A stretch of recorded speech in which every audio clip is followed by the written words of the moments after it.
Bismillahirrahmanirrahim. It's our lecture 6 from chapter 2, that is about transport system in humans and plants. Previously we have discussed the transport system in humans. Now we are going to study the transport of materials inside plants. We'll see what are the needs of plants and what materials are needed to be transported from roots to the leaves and from leaves to the roots. The first part in this regard is the water absorption by roots. The SLO we will try to achieve through this lecture is describe absorption of water in plants through roots. First of all, we'll have the introduction about the transport system in plants and see what materials are there to be needed of transportation.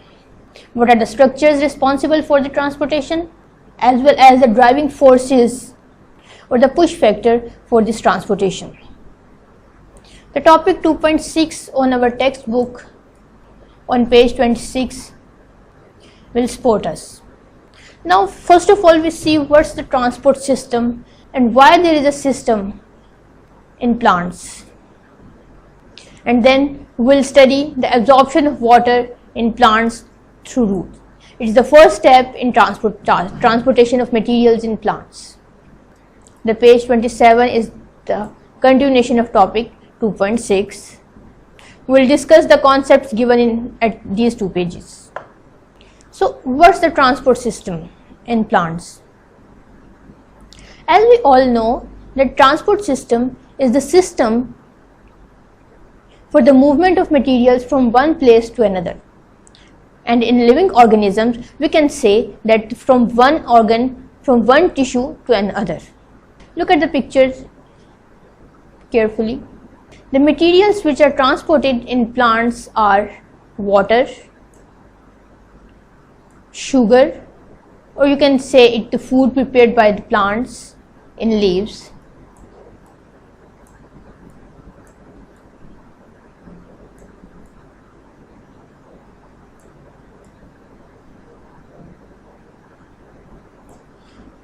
the sugar or the food is prepared in leaves, as well as exchange of gases such as carbon dioxide and oxygen. These three are the materials which are mainly transported in plants. Water is acquired from the soil outside the plant where roots are present, whereas food is prepared in leaves, and gases such as carbon dioxide and oxygen are exchanged through the air. These gases, primarily carbon dioxide, is needed by the plant or the leaf to prepare food. So the transport of carbon dioxide is just within the leaf, not the whole plant is involved in gaseous exchange, whereas oxygen is released out of the plant as byproduct. Water, which is also required by the leaves to prepare food, is absorbed through roots. And the food which is prepared in leaves is required by all the cells in the plants, whether they are of stem, whether they are of root, to grow well and to nourish. In order to transport water from roots and the food from leaves, there are two tissues, xylem and phloem.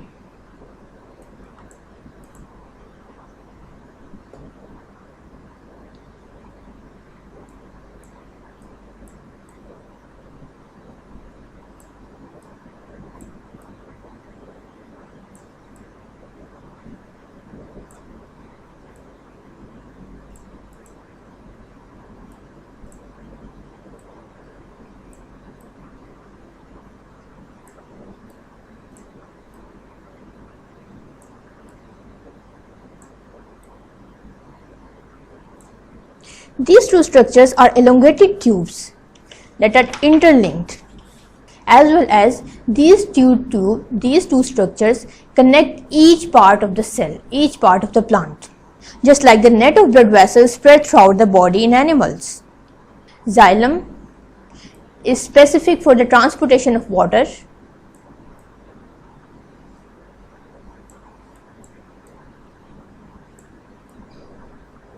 and the phloem is specified for the transportation of food or sugar.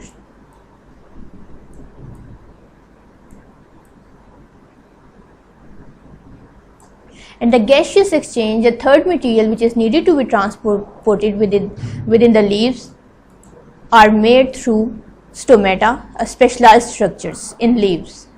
They are only present in leaf and none other part of the plant.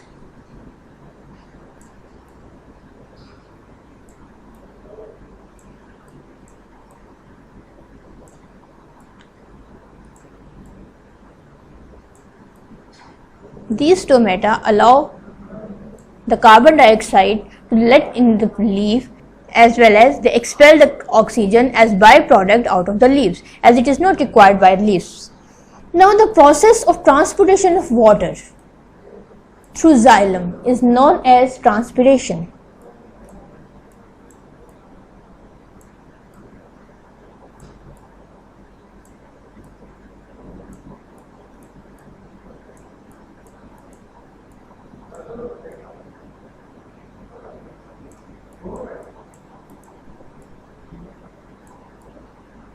Whereas the transportation of food through phloem is called translocation.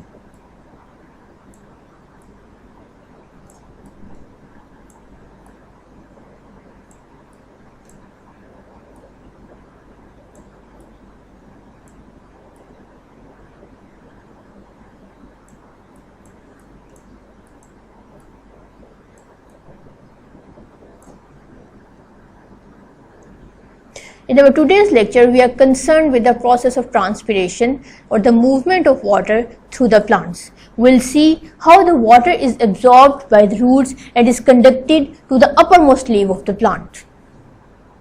So, our lecture has two parts, absorption as well as conduction of water, and the conduction of water within the plant is known as transpiration.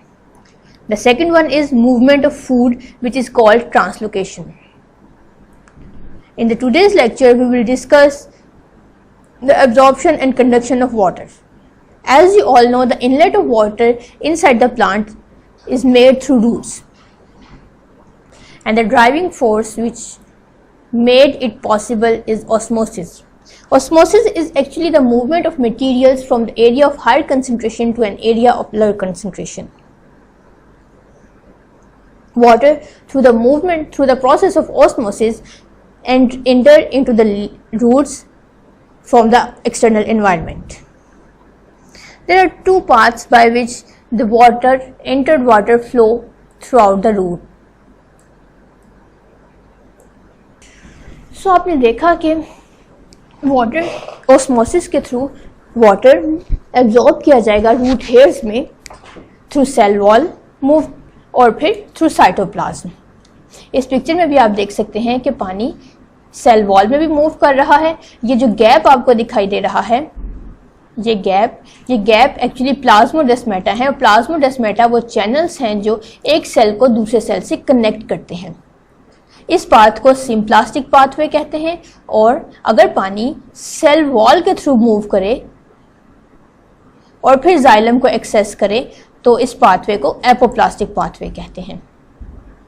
अब पानी तो absorb हो गया roots में, अब roots में ये move कैसे करेगा और जाइलम तक फ्लो कैसे करेगा और जाइलम फिर इस पानी को आगे कंडक्ट कैसे करेगा.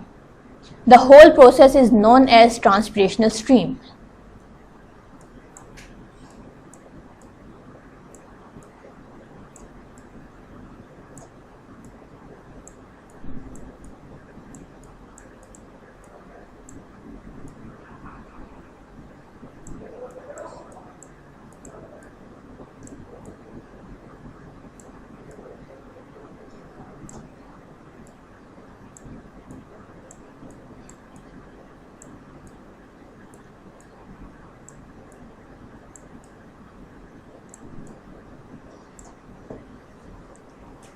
ट्रांसपिरेशनल स्ट्रीम को समझने के लिए इस पिक्चर को देखते हैं. ये जो ब्लू एरोज आपको दिखाई दे रहे हैं, ये एक्चुअली मूवमेंट है वाटर मॉलिक्यूल्स की. यहाँ पे आपको वाटर मॉलिक्यूल्स दिखाई भी दिए हैं. These are the structure of water molecules and this projection is the root hair. This is are actually the root hair, which are surrounded by soil particles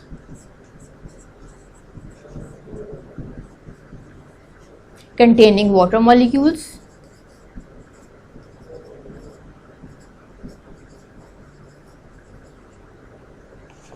These water molecules are entered into the root through osmosis.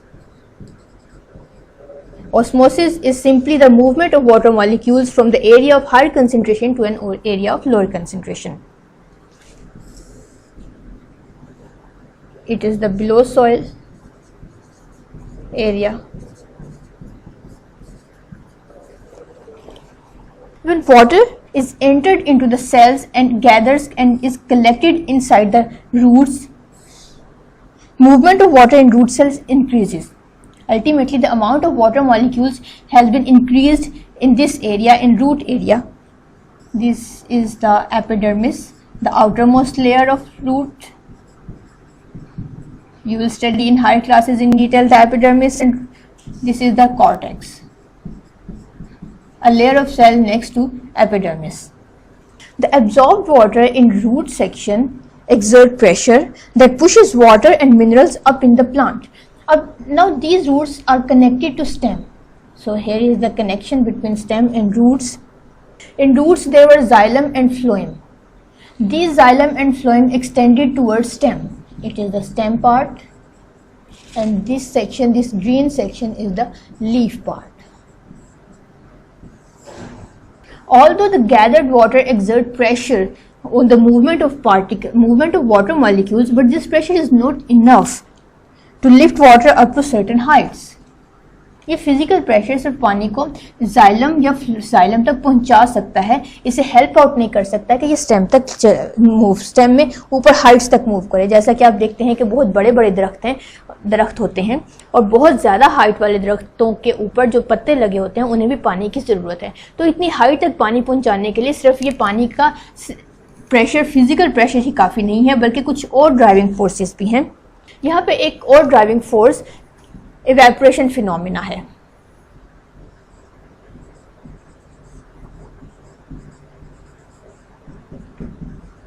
अब evaporation phenomena एक तरह का suction create करता है, बिल्कुल ऐसे ही जैसे आप स्ट्रॉ से पानी पी रहे हैं, तो जैसे ही आप वाटर को सिप करते हैं, सक करते हैं, तो मज़ीद पानी स्ट्रॉ के निचले हिस्से से ऊपर स्ट्रॉ की तरफ मूव करता है। इसी तरह इवेपोरेशन फिनोमिना में भी आप जानते हैं कि evaporation is actually the removal of water from the leaves.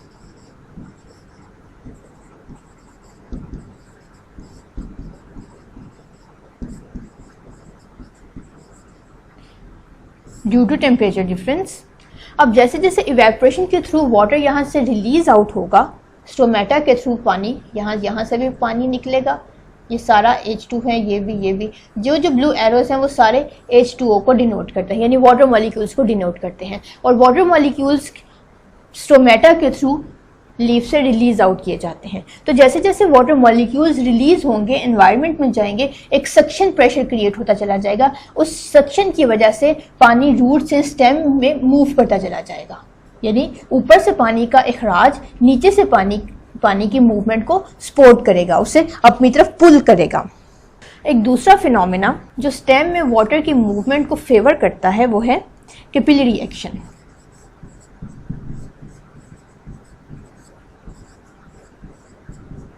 Capillary action जिसे एडहेशन भी कहते हैं,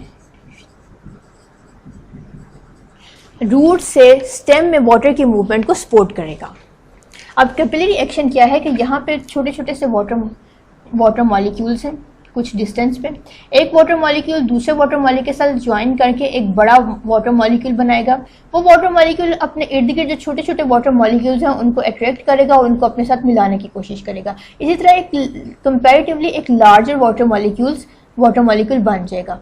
अब ये लार्जर वाटर मॉलिक्यूल्स इसकी दीवारों के साथ जो छोटे छोटे पानी के ड्रॉपलेट्स हैं उनको अपने साथ मिलाता चला जाएगा, अट्रैक्ट करता चला जाएगा, इसी तरह और पानी ऊपर की तरफ मूव करता चला जाएगा। ये एडहेशन का फॉर्मूला जाइलम की वेसल्स जो कि आप जानते हैं नैरो ट्यूब्स हैं, उनमें वाटर की मूवमेंट के लिए बहुत यूजफुल है। और इस फिनोमिना को, इस कैपिलरी एक्शन को फेवर करता है सक्शन प्रेशर। यानी इसको ये जो वाटर के ड्रॉपलेट्स बन रहे हैं, इन वाटर के ड्रॉपलेट्स को ऊपर की तरफ से इवेपोरेशन या सक्शन के थ्रू ऊपर पुल किया जाएगा, ऊपर की तरफ पुल किया जाएगा, और ये पुलिंग फोर्स एक्चुअली वाटर को मूव करेगी रूट से स्टेम की तरफ और स्टेम से लीव में, और लीव्स में फिर इनका रिलीज आउट हो जाएगा, इनकी एक्सक्रीशन हो जाएगी through stomata in the environment. So, by capillary action, an unbroken column of water develops in xylem that takes water to heights where it is evaporated through leaves. Here you can see this is called transpiration, and the stream that develops from the root to the stem and continues to the leaves is known as transpirational stream. The more is the rate of transpiration, the more is the absorption of water through roots. So, water moves in the plant through transpirational stream. It is first absorbed in the roots by osmosis and then is pulled up by two forces. One of them is evaporation or the suction force, and the second one is capillary action or adhesion force. These two forces push water upward where it reaches to the uppermost leaves and where it is released out through stomata. As the result of evaporation. As much as the evaporation happens, the more water is absorbed by roots and is pulled forward. That's how the water moves inside the plant, through roots. Next comes the homework. First of all, open your page 30 where you will find the test exercise 2. The first part of test exercise 2 is fill the circle of correct option against each statement. You are provided with a situation or a statement. Read the statement or situation carefully and then observe the options given for each statement. Only one option from these four statements is correct. You have to analyze the statement and then find out the right answers. Number 3 question is related to our lecture, which is teacher Sara says the water molecules move from an area of high concentration of water to an area of lower concentration of water through cell membrane. What is the process? You are provided with the definition of a process taken place inside the plant for the movement of materials, especially water.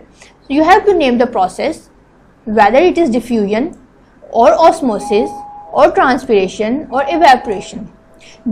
All these four processes takes place in plants. You just have to find out the right one.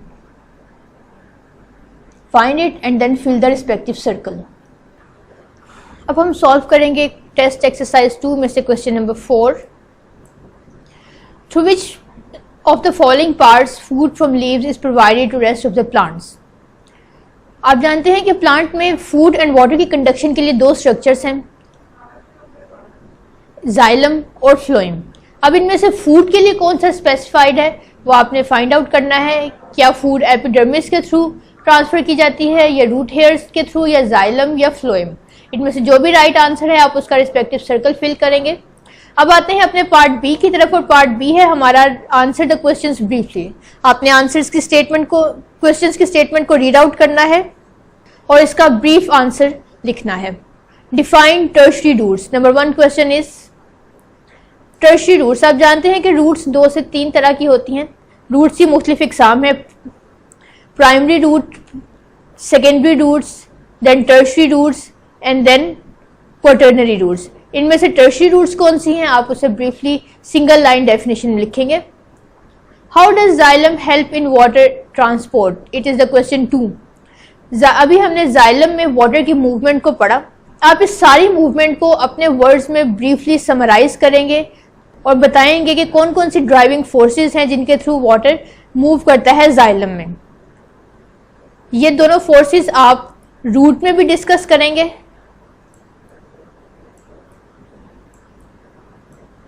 और stem में भी.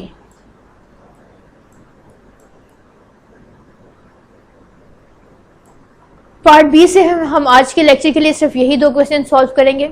अब आइए अपनी review exercise की तरफ जो कि पेज 31 पे है. नंबर 6 क्वेश्चन देखिए. What do you call the first root that arrives from the radicle of the seed? फिर वही आगे के 3 टाइप्स ऑफ रूट्स जो हमने देखी हैं, ज़्यादातर 4 भी होती हैं, उनमें से वो रूट जो सबसे पहले अराइज होती है रेडिकल में से, जब एक सीड जर्मिनेट करता है, वो रूट कौन सी है? क्या वो प्राइमरी है, सेकेंडरी है, टर्शरी है, क्वाटरनरी है? हमने अपने लेसन में डिस्कस करते हुए रेडिकल को डिस्कस तो नहीं किया, लेकिन अगर आप बाय डेफिनेशन गौर कीजिए प्राइमरी रूट की, सेकेंडरी रूट की, टर्शरी और क्वाटरनरी रूट्स की, तो आप easily right answer find out कर सकते हैं। थोड़ा सा ट्रिकी है, लेकिन अगर आप गौर करेंगे तो आप इजीली अपने आंसर तक पहुंच सकते हैं। तो जो भी करेक्ट आंसर होगा आप उसका सर्कल फिल करेंगे। The area of young root, number 7 question is the area of young roots where most of the absorption takes place. अब वाटर एब्जॉर्प्शन सबसे ज्यादा कहाँ होती है? रूट एपिडर्मिस में होती है, या फिर रूट हेयर में, या फिर रूट कॉर्टेक्स में, या फिर रूट वेस्कुलर बंडल्स में। आप इस क्वेश्चन को सॉल्व करने के लिए रूट का एक स्ट्रक्चर अपने सामने रखिए, उसमें देखिए कि पानी से सबसे ज्यादा क्लोज स्ट्रक्चर कौन सा है। अगर हम आउटर से इनर की तरफ जाएं तो सबसे पहले रूट हेयर्स हैं, फिर एपिडर्मिस है, उसके बाद रूट कॉर्टेक्स है, और इसके बाद बाकी के लेयर्स हैं, वेस्कुलर बंडल्स वगैरह। तो आप देखिए कि पानी से सबसे ज्यादा क्लोज एरिया सॉइल में क्लोज क्या होगा, और उसके स्ट्रक्चर पे गौर कीजिए कि क्या वो इतनी कैपेसिटी रखता है कि वो पानी को एब्जॉर्ब कर सके। तो आप इजीली राइट आंसर फाइंड कर सकते हैं।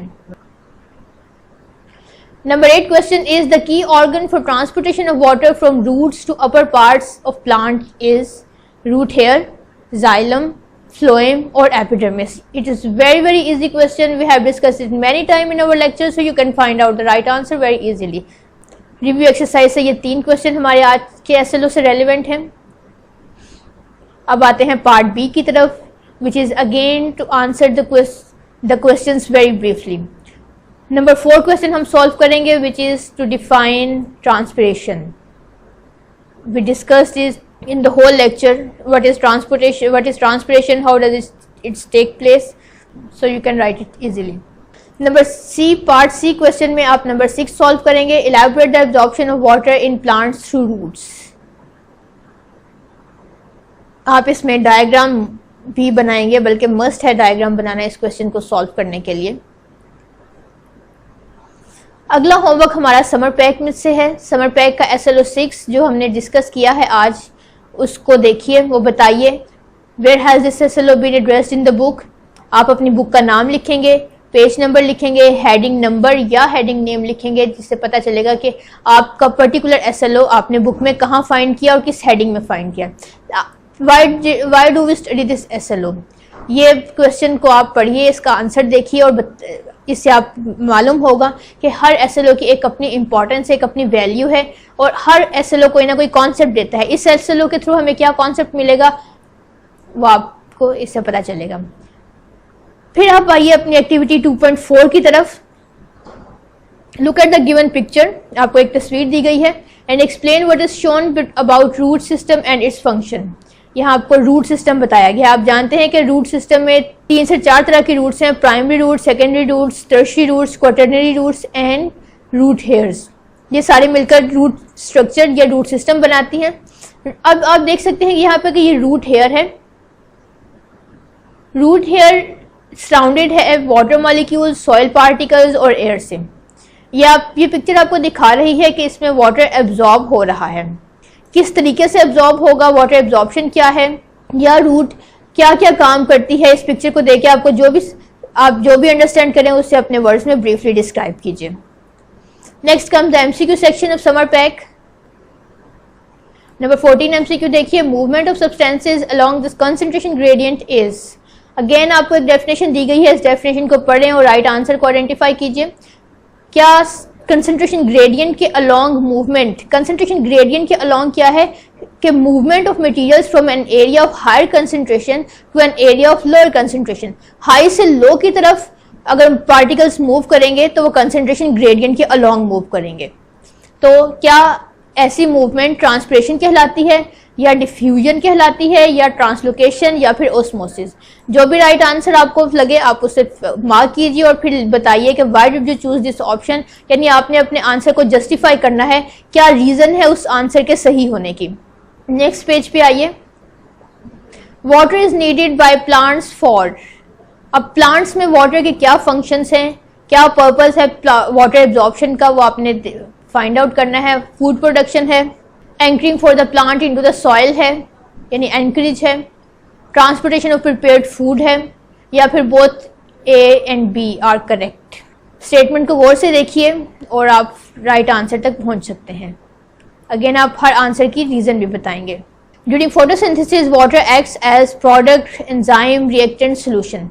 इस क्वेश्चन को सॉल्व करने के लिए आप फोटोसिंथेसिस की इक्वेशन देखिए, जिसमें कार्बन डाइऑक्साइड प्लस वाटर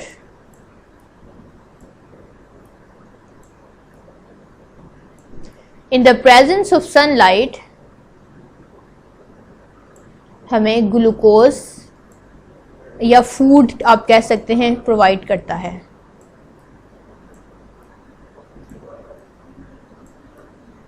और इसके साथ साथ हमें oxygen as a by product मिलती है। इस इक्वेशन में देखिए कि पानी किस जगह पे इस्तेमाल हो रहा है, वहां से आप इसका आंसर फाइंड कर सकते हैं कि क्या ये एज ए प्रोडक्ट यूज हो रहा है, या ये एंजाइम है, या ये रिएक्टेंट है, या ये सोल्यूशन है। जो भी राइट आंसर है आप उसकी रीजन बताएंगे। नंबर 21 देखिए, which of the following function is not performed by root system of plant. Plant का रूट सिस्टम इनमें से कौन सा काम नहीं करता? क्या रूट सिस्टम के थ्रू वाटर ट्रांसपोर्टेशन नहीं होती, या मिनरल ट्रांसलोकेशन नहीं होती, या प्रोडक्शन ऑफ फूड नहीं होती, या डिजिडिटी इन द सेल्स नहीं होती? राइट आंसर फाइंड कीजिए और उसकी रीजन बताइए। नेक्स्ट क्वेश्चन हम अपने नेक्स्ट लेक्चर में सॉल्व करेंगे। अब आते हैं अपने समर पैक में क्वेश्चन आंसर सेक्शन की तरफ। नंबर 8 क्वेश्चन देखिए, what do you think about the process of transpiration in plants. आज के लेक्चर में हमने ट्रांसपिरेशन को इन डिटेल स्टडी किया है। सबसे पहले आप इसकी डेफिनेशन लिखेंगे और फिर 1 से 2 लाइनों में आप बताएंगे कि ट्रांसपिरेशन प्रोसेस एक्चुअली है क्या। फिर नंबर 9 क्वेश्चन है, define the process of diffusion in plants, name the organs of plants involve in this process. Diffusion, osmosis is a type of diffusion.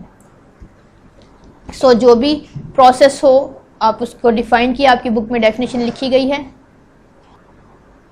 11 question देखिए, explain in your own words about the transpirational stream. Transpirational stream हमने diagram की मदद से पढ़ी थी, एक दफा फिर देख लेते हैं उस डायग्राम को।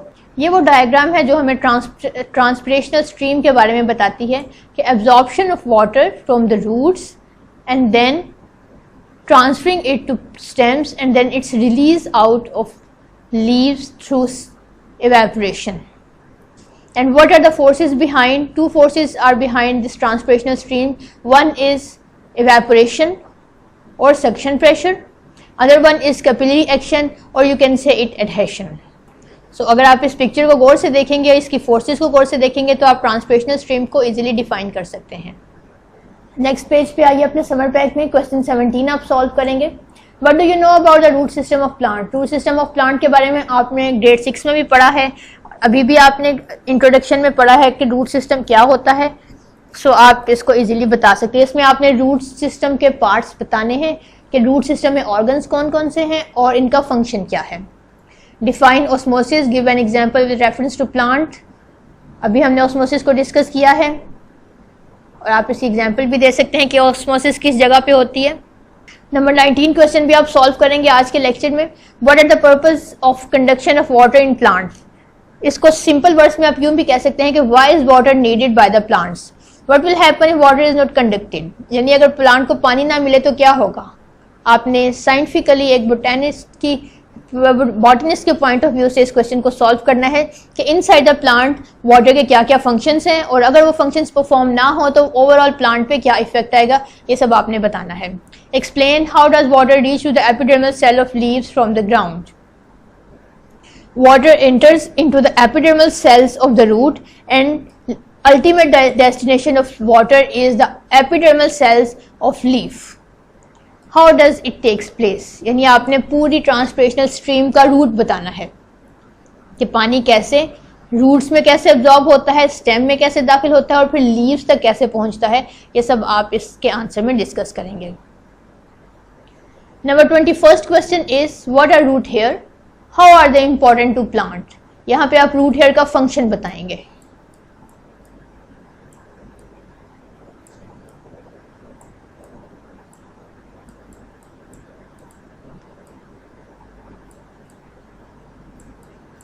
आज के लिए इतना ही होमवर्क था आज के एसएलओ से related. Next homework next question हम अपने नेक्स्ट एसएलओ में सॉल्व करेंगे।